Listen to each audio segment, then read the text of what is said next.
Hello, good morning. I just woke up. I woke up late.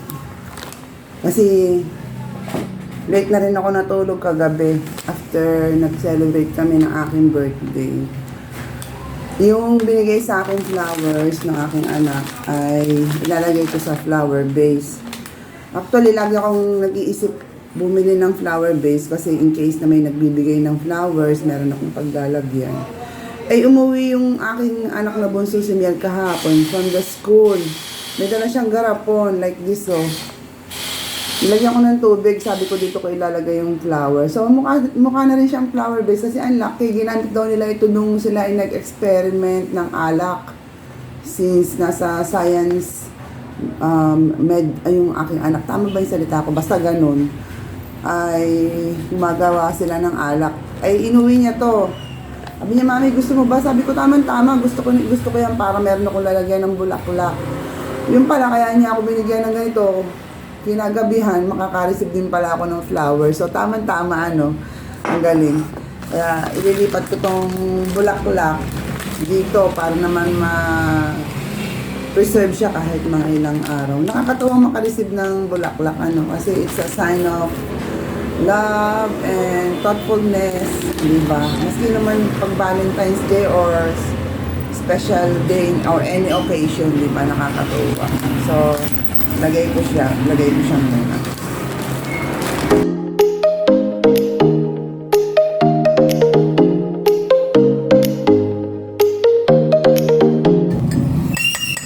Ayan, tapos na. Lagay ko lang siya ng konti dun sa background ko. Kain po tayo ng breakfast. Ano po ba ang breakfast ko? Dinatnan ko na to sa lamesa. Yung asawa ko ay nag-almusal na at umalis. Meron akong Milo and pandesal. Pandesal. Tapos may palaman na mayonnaise.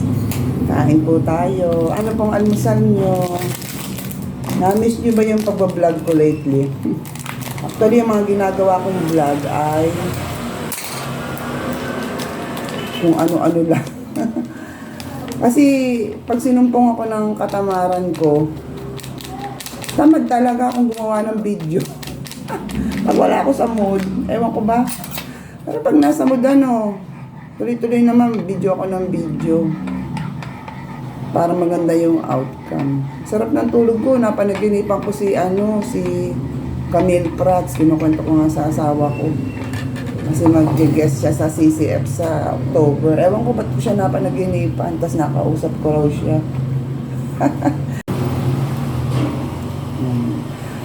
Ayan, tapos na. Kain po tayo. Hindi talaga ako palakain ng marami sa umaga. Pero ngayon nag-aalmusal ako. Mainit-init pa. May kamote pa, oh. Kasi nga, lagi nga rin akong late bumabangon.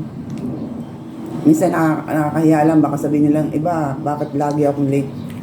Late talaga po akong bumabangon kasi late din ako natutulog. Kasi gano'n na yung naging body clock ko.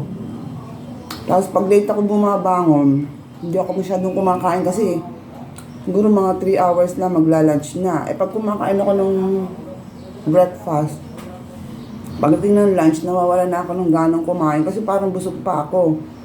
So, nagmumove yung lunch ko, magiging 1 or 2 na yung iba. Sa gabi naman, normally, ang dinner time ko, tumitingin ako 7 p.m. Kaya pag nakakapag-dinner ako ng maaga, naninibago din maingay, may dumadaan sa sakyan, naninibago din sigmura ako sa time ng pagpasok ng pagkain sa tiyan ko. Anyway, ang mahalaga naman na kapag almusal, tanghalian at dinner. Ito, ngayon kumain ako ng pandesal. Kasi, isa pa, wala akong alaga ngayon nasa mami niya, day off ng mami niya. Nabago yung day off ng mami niya, naging Tuesday and Wednesday. Kaya ngayon, pagising ko, medyo haya-haya ko. At nakapag-video ko ng matiwasay, tahimik, walang nangungulit na batuta. Na-enjoy ko naman po yung apo ko, kaya lang may time syempre na hinahanap mo yung nagagawa mo talaga yung gusto mo para sa sarili mo. Kaya ngayon nakapagbibideo ko ng maayos at nakapagsasalita ako ng maayos. Hindi isip ako ng Pwede namin i-lunch ngayong araw na to eh. Kaya ayun, antabay muna kayo. Kain po tayo. Ang ganda ng mug ko, may design.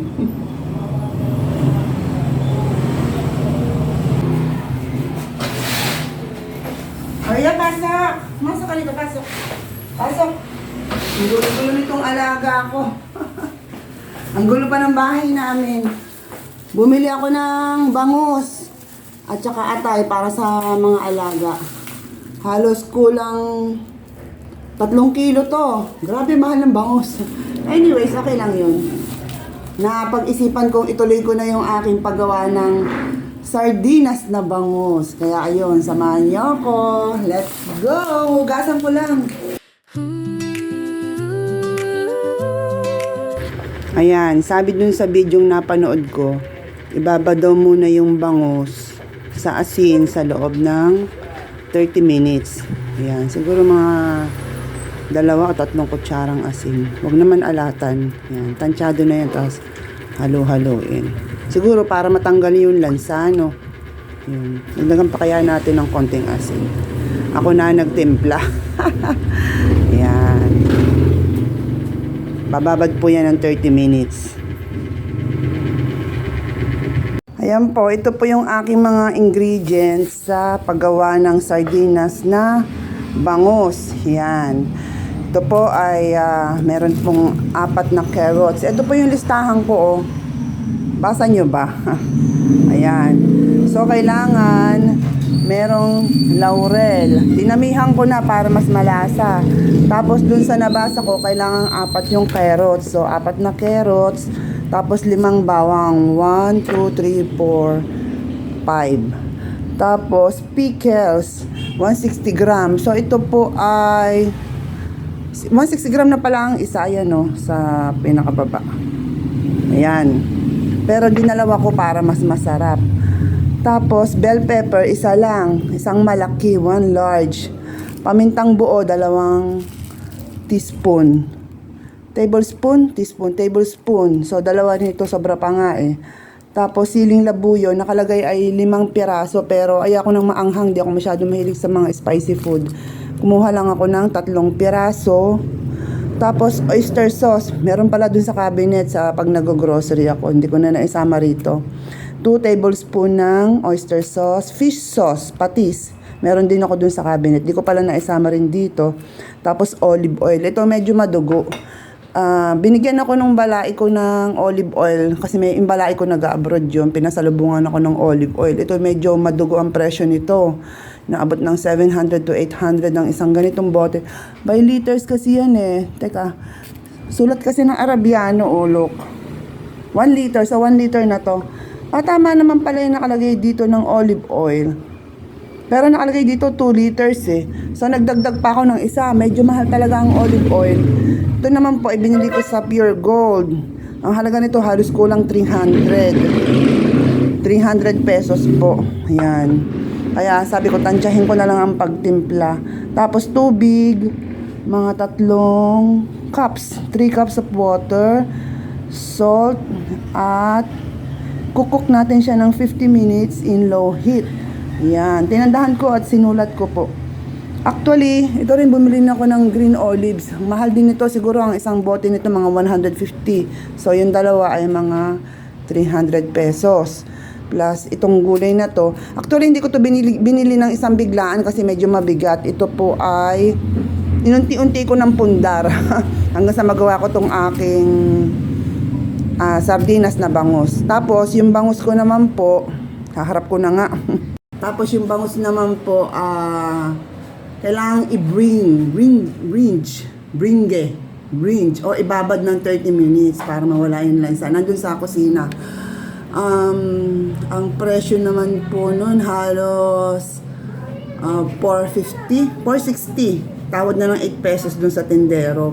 Halos kulang 3 kilo. Kasi nasa siya, bangus alat siya. Ayan. Daming explain para naman ma-inspire kayo. Malay nyo, isipin nyo rin, magagawa din nyo yung nagawa ko. Bagamat di ko pa alam ang result, ay praying na maganda yung outcome. Yun, magagayat muna ako habang hinihintay ko mababad yung bangus. Samahan niyo ako. 今日は成人式澄んだ空の下揺らめく光が背中を押してく20歳の私には少し眩しいけど新しい世界へそっと手を伸ばす朝の光に振り袖キラリちょっと照れくさいけど嬉しくて久しぶりに会うOkay, simulan na natin ang paglalagay. Yan, guys, di po ako expert sa ganito ha. Medyo bear with me, ano. Alalayin nyo lang ako ng konti. Tapos, laurel. Sana na tama yung ginagawa ko, no? Yan. Tapos, lagyan ng konti. Lagyan natin ng laurel. Tapos, teka muna. Tignan ko muna yung guide ko. Yan. Tapos, pickles.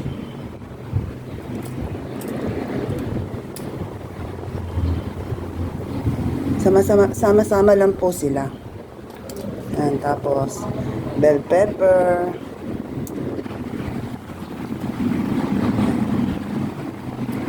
Tapos, pamintang buo.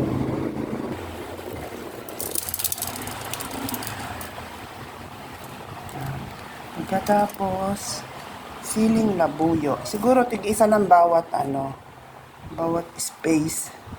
Tapos oyster sauce and fish sauce. Sasalansan po ganyan. Para ka lang nag-iihaw. Yan. Siguro yung medyo matitigas na part ang nilagay ko sa olive po muna. Ayan. Puro mga 2 kutsara lang. Ilan ba yung nakalagay din sa olive ko? Wala. Ano lang yan? Tansya-tansya. Pero yung suka, 2 kutsara.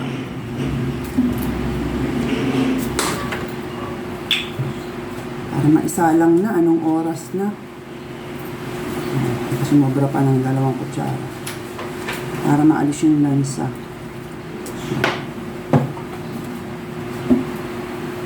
Tapos, ito na yung olive oil. Oh, ba't bubuksan? Ang hirap.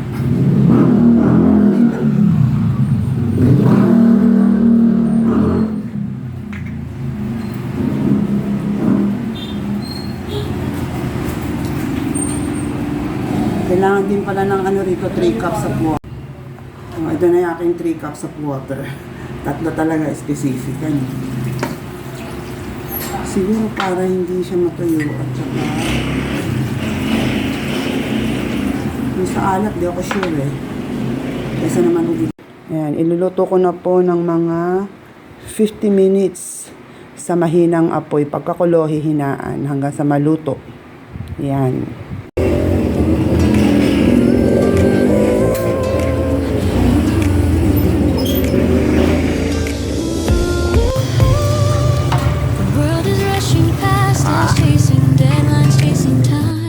Ayan na guys, this is it, pansit. I-judge na natin yung aking sardinas na bangus. Ayan ang setup ko ngayon. Magla-lunch ako ngayon. Basa pa yung buhok ko, naligo ako. Actually kahapon, kung nga ito niluto, ay sobra ang pagod ko kahapon na parang wala na akong time mag-video or kung ano-ano pa. Kaya dinicide ko na ngayon ko na lang siya i-jury. Pero ito naman po ay nagustuhan ng aking mga anak at ng aking mister.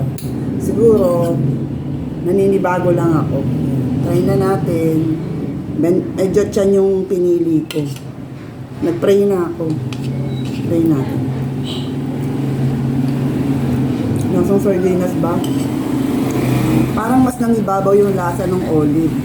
Since hindi naman ako yung laging kumakain ng olive, kaya parang panibago sa panlasa ko. Masarap naman po siya, pero siguro, paliba sa luto ko, sabihin ko masarap. Pero siguro sa karaniwan, hindi ko naman sasabihin napakasarap niya. Pero sa akin, masarap po siya. Kasi pinaghirapan ko siya at pinaggastosan. Inabot ako ng mga 2 hours mahigit at paulit-ulit ko siyang niluto. Kaya malakas din sa gas. Pero, kumbaga, habang pinagtutuyuan mo siya, mas lalo niya na-absorb yung lasa. Kaya po masarap. Ayan, kain na po tayo. Success naman po yung aking sardinas na bangus. Kaya, thank you for all watching. God bless you. Kain tayo.